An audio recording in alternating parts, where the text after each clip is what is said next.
Good afternoon. Thanks for coming on such short notice. I think everybody in the world is in awe of what the people of Egypt and Tunisia have accomplished, and they've done it without violence, without radicalism, but with an extraordinary amount of bravery. And what they've achieved is the promise of a new and democratic future for their countries. But a promise has to be delivered on, and there are things that need to be done in order to help them be able to deliver. That is why the United States, with one voice, not with political parties, but with one voice, stands united in offering the hand of friendship to those who've put their lives on the line in order to create a new beginning. So today I'm joining with my colleagues, Senators McCain and Senator Lieberman, to match the words of support with tangible support. We will be introducing legislation very quickly in order to create two new enterprise funds for Egypt and Tunisia, the Egyptian American Enterprise Fund and the Tunisian American Enterprise Fund. We do this with the belief, and shared by the administration, the belief that the United States has an historic opportunity to help these two countries to transform the Arab awakening that has swept across their lands and transform it into a lasting rebirth that brings prosperity and democracy to both of those countries.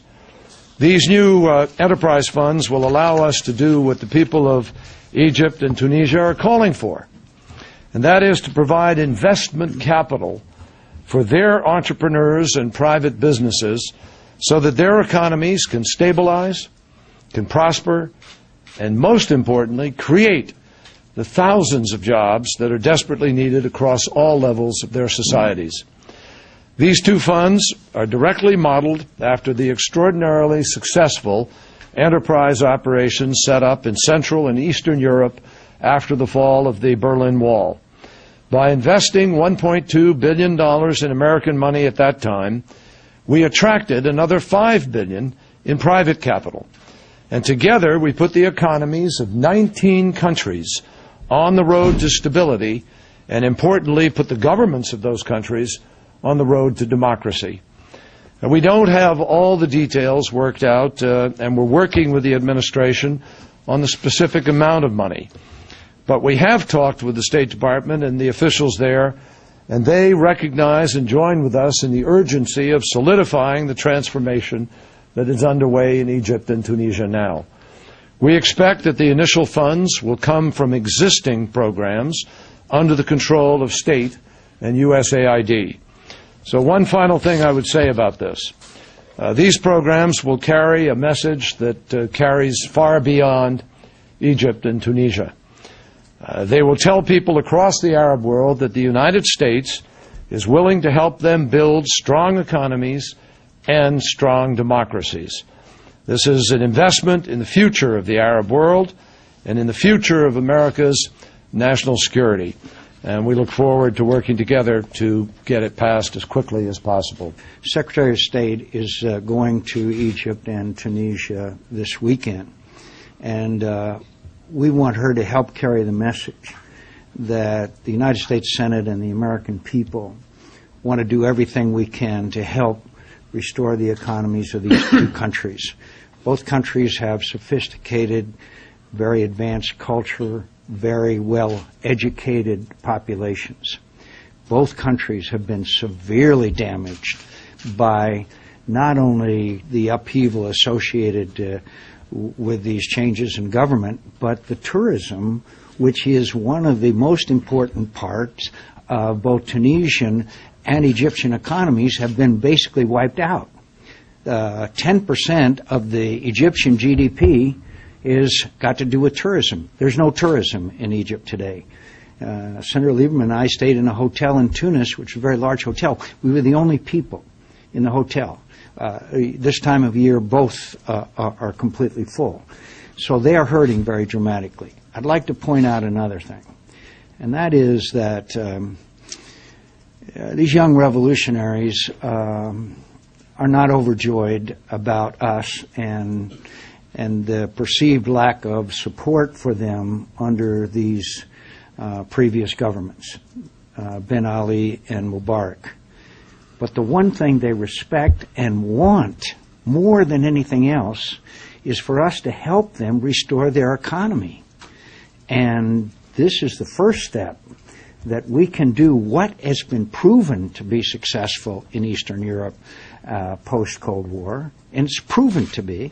And second of all, they want our investment. They want American investment to create jobs.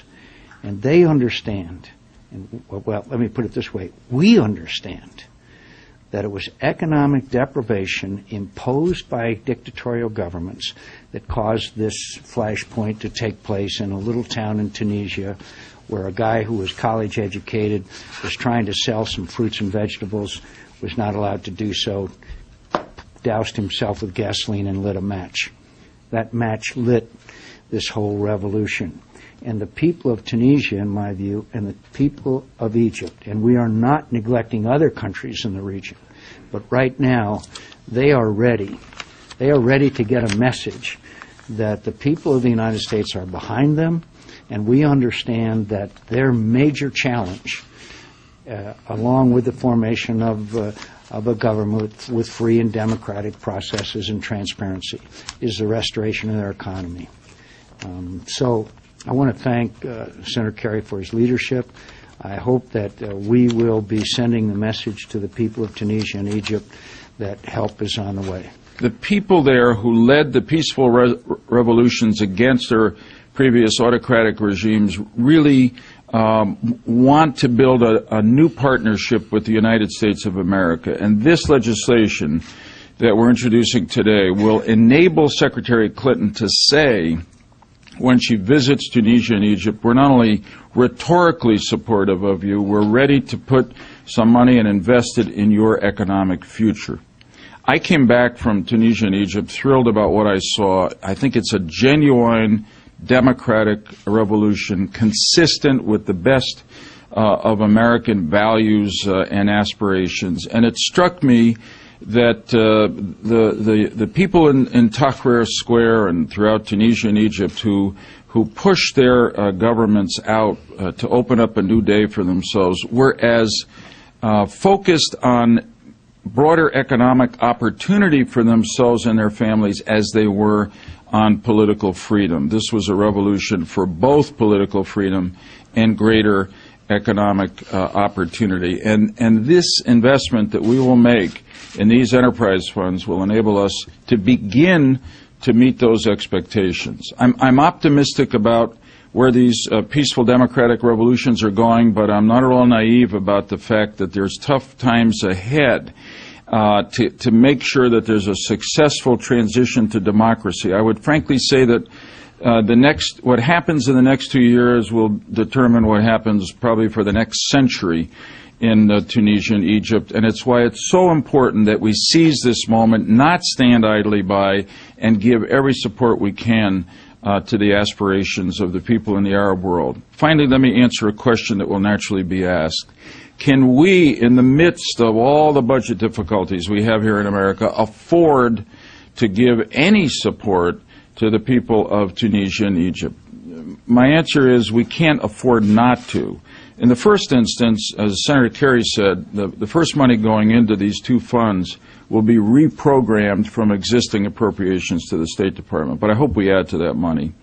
Secondly, it's not just the United States that has an interest in the successful transition of the Arab world to democracy. It's most of the rest of the world. And so I hope by starting these enterprise funds, America will be exerting its leadership, and that Europe, Asia, the Arab world will follow us and invest in similar enterprise funds. The third point I'd say about whether we can afford it is that what the people of Tunisia and Egypt have done is the most powerful repudiation of Al-Qaeda and Iran that could possibly have been done.